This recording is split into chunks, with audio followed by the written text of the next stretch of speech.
Hi hello friends ಎಲ್ಲರಿಗೂ ನಮಸ್ಕಾರ. ಎಲ್ಲಾರು ಹೇಗಿದ್ದೀರಾ? ಆರಾಮಾಗಿದ್ದೀರಾ? ನಾನು ಕೂಡ ಆರಾಮಾಗಿದ್ದೀನಿ.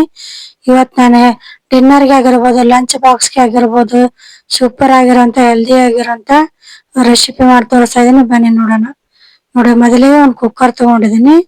ಅದಕ್ಕೆ ಮಸೂರ್ ದಾಲ್ ತಗೊಂಡಿದ್ದೀನಿ. ಅರ್ಧ ಕಪ್ಗಿಂತ ಸ್ವಲ್ಪ ಕಡಿಮೆ ಆಗಷ್ಟು ಮಸೂರ್ ದಾಲ್ನ ಕ್ಲೀನ್ ಆಗಿ ತೊಳ್ಕೊಂಡ್ ಬಂದಿದ್ದೀನಿ. ಅದನ್ನ ಇದಕ್ಕೆ ಹಾಕೊಂಡಿನಿ. ನಂತರ ಇದಕ್ಕೆ ಈ ಬಟ್ಲು 2 ಬಟ್ಲಾಗಷ್ಟು ಅಕ್ಕಿ ಹಾಕೊಂತ ಇದೀನಿ. ನೀವು ಎಷ್ಟು ಮಾಡ್ಕೊಂತಿದ್ರ ರೈಸ್ ಅದನ್ನ ನೋಡ್ಕೊಂಡು ಹಾಕೊಳ್ಳಿ. ನಾ 2 ಬಟ್ಲು ಹಾಕೊಂಡಿದೀನಿ. ನಂತರ ಇದಕ್ಕೆ ಅರ್ಧ ಬಟ್ಲಿಗಿಂತ ಕಡಿಮೆ ಆಗಷ್ಟು ತೊಗರಿ ಬೇಳೆ ಹಾಕೊಂತ ಇದೀನಿ. ತೊಗರಿ ಬೇಳೆನು ಕೂಡ ಎಲ್ಲ ಕ್ಲೀನ್ ಆಗಿ ತೊಳ್ಕೊಂಡಿರ್ಬೇಕು. ನಂತರ ಇದಕ್ಕೆ 2 ಸ್ಪೂನ್ ಅಷ್ಟು ಕಡಲೆಬೇಳೆ ಹಾಕೊಂಡಿದೀನಿ. ನಂತರ 1 ಬಟ್ಲಷ್ಟು ಕ್ಯಾಪ್ಸಿಕಮ್ನ ಸಣ್ಣದಾಗಿ ಕಟ್ ಮಾಡ್ಕೊಂಡು ಹಾಕೊಂಡಿದೀನಿ. ನಂತರ ಇದಕ್ಕೆ 1 ಬಟ್ಲು ಕ್ಯಾರೆಟ್ ಹಾಕೊಂತ ಇದೀನಿ. ನಂತರ ಇದಕ್ಕೆ 1 ಬಟ್ಲು ಹೂಕೋಸ್ ಹಾಕೊಂತ ಇದೀನಿ. ಹೂಕೋಸ್ನ ಆದಷ್ಟು ಬಿಸಿನೀರಲ್ಲಿ ಕ್ಲೀನ್ ಆಗಿ ತೊಳ್ಕೊಂಡು ತಗೊಂಡ್ರೆ ಚೆನ್ನಾಗಿರುತ್ತೆ ನೋಡಿ. ನಂತರ ಇದಕ್ಕೆ 1 ಬಟ್ಲು ತುಪ್ರಿಕಾಯಿ ತಗೊಂಡಿದೀನಿ. ಮತ್ತೆ 1 ಬಟ್ಲು ಆಲೂಗಡ್ಡೆ ತಗೊಂಡಿದೀನಿ. ಮತ್ತೆ ಒಂದು ಅರ್ಧ ಟೊಮೊಟೊ ಮತ್ತೆ ಅರ್ಧ ಈರುಳ್ಳಿ ತಗೊಂಡಿದೀನಿ.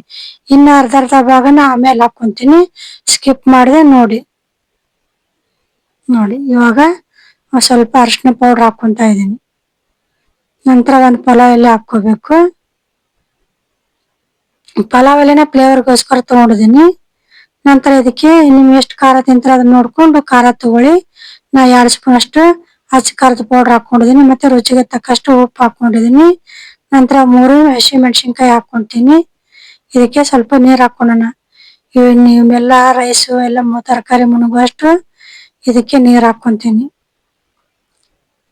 ಇವಾಗ ಇದನ್ನೆಲ್ಲ ನೀರ್ನ ಉಪ್ಪು ಎಲ್ಲ ಹಾಕಿರ್ತೀವಲ್ವಾ, ಅರಿಶಿನ ಪೌಡ್ರು, ಹಚ್ಚ ಖಾರದ ಪೌಡ್ರು, ಈ ತರಕಾರಿ ಕಡೆ ಎಲ್ಲ ನೀಟಾಗಿ ಇದನ್ನೆಲ್ಲ ಮಿಕ್ಸ್ ಮಾಡ್ಕೋಬೇಕು ಈ ತರ.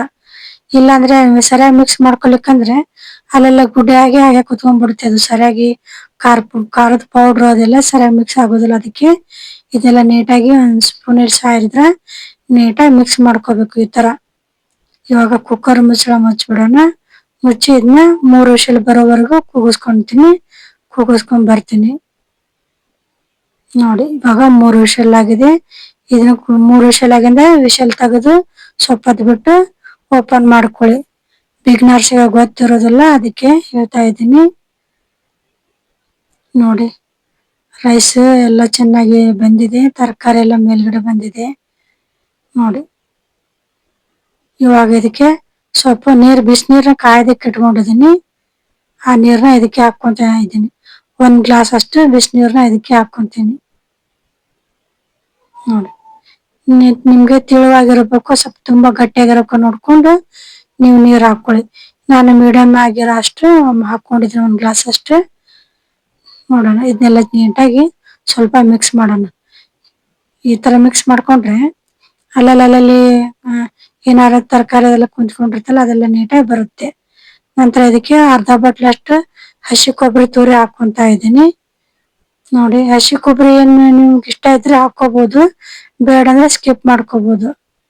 ಇದನ್ನ ಒಂದ್ಸಾರಿ ಮಿಕ್ಸ್ ಮಾಡ್ಕೊಂಡ್ಬಿಡೋಣ ನೋಡಿ. ಇದನ್ನೆಲ್ಲ ಚೆನ್ನಾಗಿ ಮಿಕ್ಸ್ ಮಾಡ್ಕೊಂಡು ಸ್ವಲ್ಪ ಹೊತ್ತು ಕುದಿಯೋದಕ್ಕೆ ಬಿಟ್ಬಿಡೋಣ ಇದನ್ನ. ಇವಾಗ ಇದಕ್ಕೆ ಒಗ್ಗರಣೆ ರೆಡಿ ಮಾಡ್ಕೊಳ್ಳೋಣ ನೋಡಿ. 1 ಪಾತ್ರೆ ತಗೊಂಡಿದ್ದೀನಿ. ಒಗ್ಗರಣೆಗೆ ಇದಕ್ಕೆ 3 ಸ್ಪೂನ್ ಆಗಷ್ಟು ಎಣ್ಣೆ ಹಾಕೊಂತ ಇದೀನಿ. ನೀವು ಎಣ್ಣೆ ಬದಲು ತುಪ್ಪ ಕೂಡ ಬಳಸ್ಕೋಬಹುದು. ನಂತರ ಇದಕ್ಕೆ ಚಿಕ್ಕ ಸ್ಪೂನಲ್ಲಿ 1 ಸ್ಪೂನ್ ಅಷ್ಟು ಸಾಸಿವೆ ಹಾಕೊಂತ ಇದೀನಿ. ಮತ್ತೆ ಜೀರಿಗೆ ಹಾಕೊಳ್ಬೇಕು.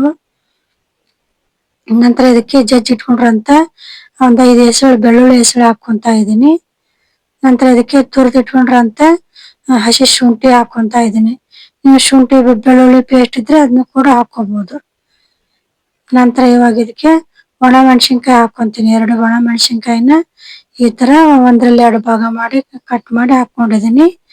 ಇದನ್ನೆಲ್ಲ ಈಗ ನೀಟಾಗಿ ಎಣ್ಣೆಲಿ ಚೆನ್ನಾಗಿ ಫ್ರೈ ಮಾಡ್ಕೋಬೇಕು. ಶುಂಠಿ ಬೆಳ್ಳುಳ್ಳಿ ಪೇಸ್ಟ್ ಮತ್ತೆ ಒಣಮೆಣಸಿನ್ಕಾಯಿ ಎಣ್ಣೆಲಿ ಚೆನ್ನಾಗಿ ಫ್ರೈ ಮಾಡ್ಕೋಬೇಕು. ಇದು ಚೆನ್ನಾಗಿ ಫ್ರೈ ಆದ್ರೆ ಘಮ ಕೂಡ ಚೆನ್ನಾಗಿರುತ್ತೆ. ಇದು ಚೆನ್ನಾಗಿ ಫ್ರೈ ಆಗಿದೆ. ಇವಾಗ ಇದಕ್ಕೆ ಸಣ್ಣದಾಗಿ ಕಟ್ ಮಾಡಿ ಇಟ್ಕೊಂಡ್ರಂತ ಈರುಳ್ಳಿನ ಇದಕ್ಕೆ ಹಾಕೊಂತ ಇದೀನಿ ನನ್ನ ಕುಕ್ಕರ್ ಅಲ್ಲಿ ಕುದಿಸ್ಕೊಳೋ ಹೊತ್ನ್ಯಾಗ ಕೂಡ ಅರ್ಧ ಈರುಳ್ಳಿ ಹಾಕೊಂಡಿದೀನಿ, ಮತ್ತೆ ಟೊಮೊಟೊನು ಹಾಕೊಂಡಿದೀನಿ. ಇವಾಗ ಅರ್ಧ ಈರುಳ್ಳಿನ ಮತ್ತೆ ಅರ್ಧ ಟೊಮೊಟೊ ಹಾಕೊಂತಾ ಇದೀನಿ. ನೀವು ಹುಳಿ ನೋಡ್ಕೊಂಡು ಟೊಮೊಟೊನು ಹಾಕೋಬಹುದು ನೋಡಿ. ಟೊಮೊಟೊ ಇದನ್ನೆಲ್ಲ ಚೆನ್ನಾಗಿ ಮೆತ್ತಗಾಗುವಾಗ ಇದನ್ನ ಚೆನ್ನಾಗಿ ಫ್ರೈ ಮಾಡ್ಕೋಬೇಕು ನೋಡಿ. ಇದನ್ನ ಎಷ್ಟು ಚೆನ್ನಾಗಿ ಫ್ರೈ ಮಾಡ್ಕೊಂಡ್ರೆ ಹಸಿ ವಾಸನೆ ಎಲ್ಲ ಹೋಗೋವರೆಗೂ ಇದನ್ನ ಫ್ರೈ ಮಾಡ್ಕೊಂಡ್ರೆ ಆಯ್ತು. ಇವಾಗ ಇದು ರೆಡಿ ಆಗಿದೆ ನೋಡೋಣ. ನೋಡಿ ರೈಸ್ ಕುದಿತಾ ಇದೆ ನೋಡಿ. ಇವಾಗ ಮಾಡಿಟ್ಕೊಂಡ್ರಂತ ಒಗ್ಗರಣೆನ ಇದಕ್ಕೆ ಹಾಕೋಣ ನೋಡಿ. ಎಲ್ಲ ಒಗ್ಗರಣೆನ ಇದಕ್ಕೆ ಹಾಕೋಣ. ನೀವು ಒಗ್ಗರಣೆ ಬೇಡ ಅಂದ್ರೆ ಹಾಗೆ ಮೇಲ್ಗಡೆ ಸ್ವಲ್ಪ ತುಪ್ಪ ಹಾಕೊಂಡು ಕೂಡ ತಿನ್ಬೋದು, ಅದು ಕೂಡ ಚೆನ್ನಾಗಿರುತ್ತೆ. ಇದಕ್ಕೆ ಮೇಲ್ಗಡೆಗೆ ಸ್ವಲ್ಪ ಇನ್ನ ಸ್ವಲ್ಪ ಕೊತ್ತಂಬರಿ ಸೊಪ್ಪು ಹಾಕೋಣ. ಕೊತ್ತಂಬರಿ ಸೊಪ್ಪು ಹಾಕೊಂಡು ತಿಂತಾ ಇದ್ರೆ ಸೂಪರ್ ಆಗಿರುತ್ತೆ, ಚೆನ್ನಾಗಿರುತ್ತೆ. ನೀವು ಕೂಡ ಖಂಡಿತ ಟ್ರೈ ಮಾಡಿ. ದೇವರೆಲ್ಲರಿಗೂ ಒಳ್ಳೇದು ಮಾಡಿ. ನಮಸ್ಕಾರ.